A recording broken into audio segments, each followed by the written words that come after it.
PTS vision पर में आपका बहुत बहुत स्वागत है। मैं अनुपम कुमार सिंह फिर एक नई वीडियो के साथ आपके सामने उपस्थित हुआ हूँ। दोस्तों, जैसा कि सभी लोगों को 30 दिसंबर को एग्ज़ाम दिया है और सभी लोगों को अपनी अपनी आंसर की का इंतज़ार है। तो दोस्तों, ये हम उसी को लेकर ये हमने टॉपिक लिया है और आज इसमें हम मिलान करेंगे अपना विद्या ज्ञान प्रारंभिक प्रवेश परीक्षा की आंसर की। तो सटीक है दोस्तों, तो बगैर देरी किए शुरू करते हैं आज का टॉपिक। तो दोस्तों, इस बार क्या चेंजिंग नहीं, बच्चों के लिए चेंजिंग, सबसे इम्पोर्टेंट चेंजिंग की बात कर लेते हैं कि इस बार ये देखेंगे। सबसे पहले प्रत्येक खंड में न्यूनतम 30 अंक लाना अनिवार्य कर दिया गया। गलत उत्तर के लिए कोई नकारात्मक अंक नहीं दिया गया है। और इससे पहले जो परीक्षा होती थी उसमें चारों खंडों में, अब इस बार क्या किया गया, जो 4 खंड हैं उन चारों में आपको 30% मार्क्स लाने होंगे और तब जाकर आप, अगर चारों में पास हैं, तब जाकर आपके ग्रांड टोटल का जो कट ऑफ बनेगी। तो ये बहुत सारे बच्चों कन्फ्यूजिंग्स रहे हैं, कुछ बच्चों ने इस चीज़ को देखा भी नहीं है और समय कम था बच्चों के पास, क्योंकि पढ़ने में के लिए बहुत सा कुछ आया, तो बहुत सारे बच्चों का पेपर छूट गया। सभी के साथ में ऐसा हुआ है, बहुत सारे बच्चों के साथ ऐसा हुआ है कि उनके पास से पेपर आ रहा था, प्रश्न आ रहे थे, पर उनके पास समय नहीं बचा और वो पेपर नहीं कर पाए। और ऐसे में क्या किया उन्होंने, कुछ बच्चे तो गोला ऐसे ही खाली करके छोड़ के चले आए, पर कुछ बच्चों ने बगैर देखे ही उसको आंसर मार्कशीट भर दी है। तो ऐसे में जो 4 ऑप्शन, जो चारों खंडों में पास होना अनिवार्य किया गया है, तो कहीं न कहीं बच्चों के लिए ये एक मुसीबत भरा ये टेक्निकल कर दिया है कि इस तरह से अगर करेंगे तो बहुत सारे बच्चे बाहर हो जाएंगे। और अगर किसी बच्चे के 50+ भी मार्क्स आएंगे तो वो बुक परीक्षा की तैयारी कर सकता है। तो शुरू करते हैं आंसर की। तो देखते हैं दोस्तों, सबसे पहले हम तार्किक के कौशल की बात कर लेते हैं। तो इसमें हम देखते हैं कि आज शनिवार है, तो आज से 350वां दिन कौन सा होगा। तो इसका जो राइट आंसर है दोस्तों, कौन सा, शनिवार है भाई। आगे देखते हैं दोस्तों, आशीष सुबह 7 बजने से 20 मिनट पहले अपने घर से निकलता है और 25 मिनट कुणाल के घर से निकलता है। तो इसका जो राइट आंसर होगा ये 7:20 होगा। आगे देखते हैं, एक पंक्ति में शिखर पीछे से 9वें स्थान पर, अरुण का स्थान आगे से 8वां है। यह शिखर और अरुण के बीच 5 लड़के हैं, तो पंक्ति में खड़े लड़कों की न्यूनतम संख्या क्या हो सकती है। तो इसका जो राइट आंसर है दोस्तों 14। आगे देखते हैं, फातिमा ने अपने पति से मुस्तफ़ा का परिचय कराते हुए कहा, उसके भाई के पिता मेरे दादा के इकलौते बेटे हैं। फातिमा का मुस्तफ़ा से क्या संबंध है। तो इसका दोस्तों क्या है, बहन होगा। फातिमा ने अपने पति से मुस्तफ़ा का परिचय कराते हुए कहा, इसके भाई के पिता मेरे दादा के इकलौते बेटे हैं। फातिमा का मुस्तफ़ा से क्या संबंध होगा। आगे देखते हैं दोस्तों, अमित पूरब की ओर चलता है, फिर उत्तर की ओर चलकर 45 अंश दाईं ओर मुड़ जाता है, फिर कुछ देर चलता है और अंत में बाईं ओर मुड़ जाता है। अंत में वह किस दिशा में चल रहा है। तो वो किस तरह से चल रहा है, दक्षिण पूरब की ओर। अमित पूरब की ओर चल रहा है, तो इसे इस तरह से देख सकते हैं कि अमित पूरब की ओर चलता है, तो दोस्तों इस तरह से चला, फिर वह उत्तर की ओर 45 अंश दाईं ओर मुड़ जाता है। तो क्या, वह उत्तर की ओर मुड़ता है, फिर कुछ देर चलता है, अंत में बाईं ओर मुड़ जाता है। और वह किस दिशा में चल रहा है, अगर वो बाईं ओर मुड़ता है दोस्तों तो इस तरह से है। अब वो किस दिशा में चल रहा है, तो इस तरह से दोस्तों क्या है, दक्षिण पूरब, उत्तर पूरब, दक्षिण पूरब, उत्तर पश्चिम। तो आंसर दोस्तों क्या हो जाएगा इसका, अमित पूरब की ओर चलता है, फिर उत्तर की ओर चलकर 45 अंश दाईं ओर, उत्तर को जगह 45 अंश दाईं ओर मुड़ जाता है और कुछ देर चलता है, 45 अंश दोस्तों चलता है। तो इसके बाद दोस्तों इसका जो राइट आंसर होगा निकल कर आएगा वो सी है।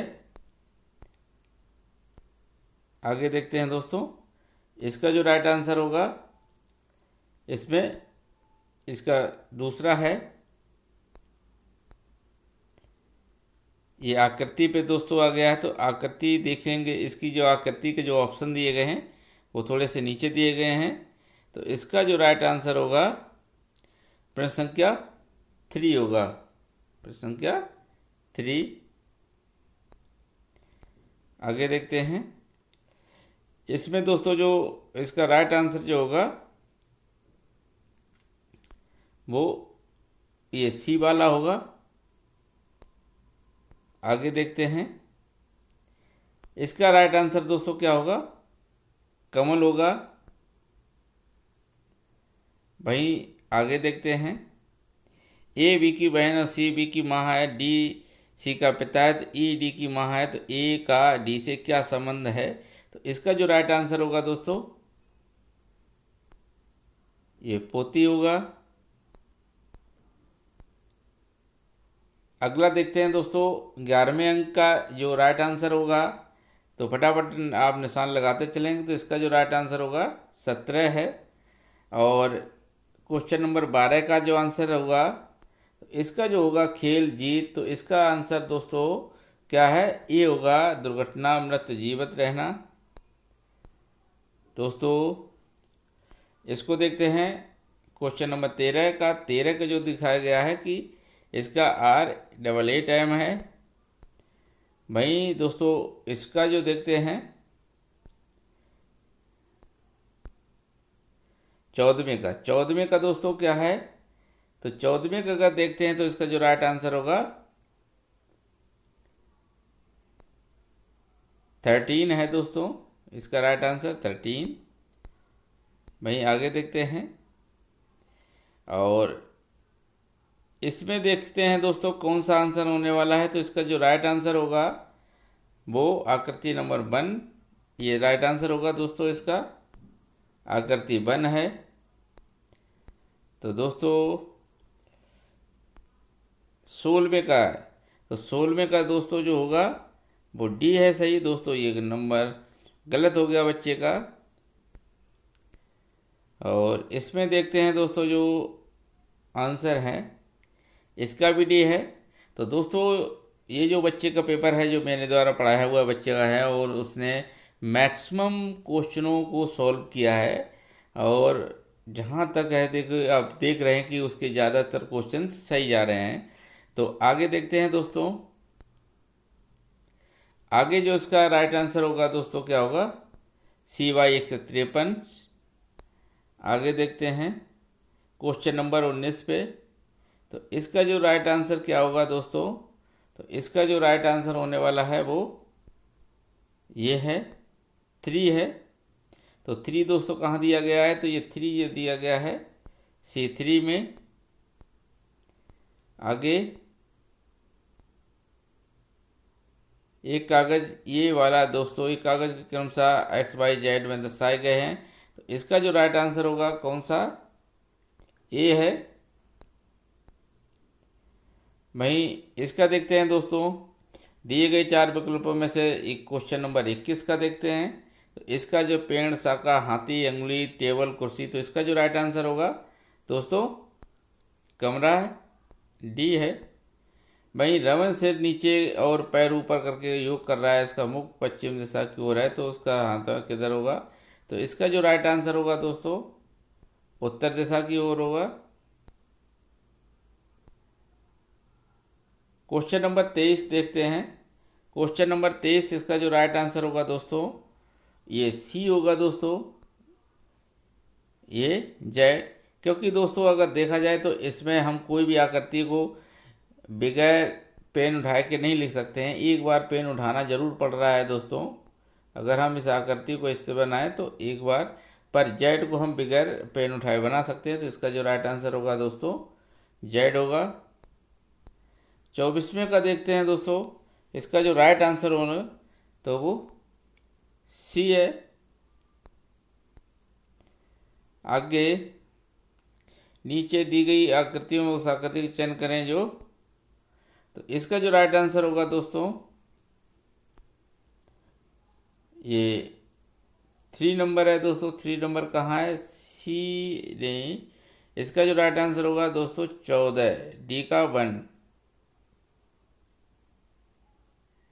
डी ये है दोस्तों इसका जो होगा राइट आंसर, ये डी का 1 है दोस्तों, ये होगा इसका राइट आंसर।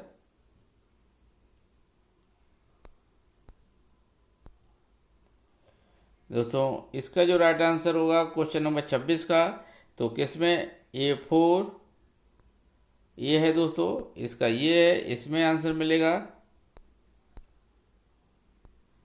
वहीं आकृति ये देखते हैं 27 में भी, कि इसका राइट आंसर जो होगा वो 14 में है, ये गलत हो गया बच्चे का।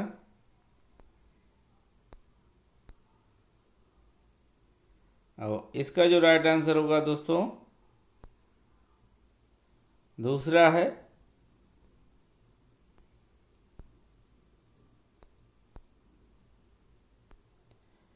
इसका राइट आंसर होगा दूसरा 29। 29 में दोस्तों इसका अगर राइट आंसर देखा जाए तो निम्नलिखित समीकरण को सही बनाने के लिए कौन सा गणितीय प्रयोग करना है, तो इसका 29 में का क्या होगा? ये ए पहला ही सही रहेगा।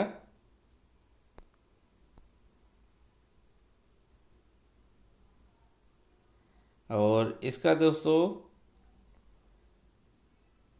क्या रहने वाला है? तो इसका दोस्तों जो होगा ए इसका सही होगा, इसका आंसर ए सही होगा।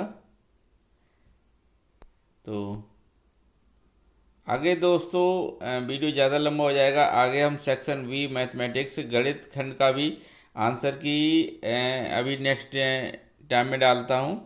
तो आज के लिए बस दोस्तों इतना ही। जय हिंद दोस्तों।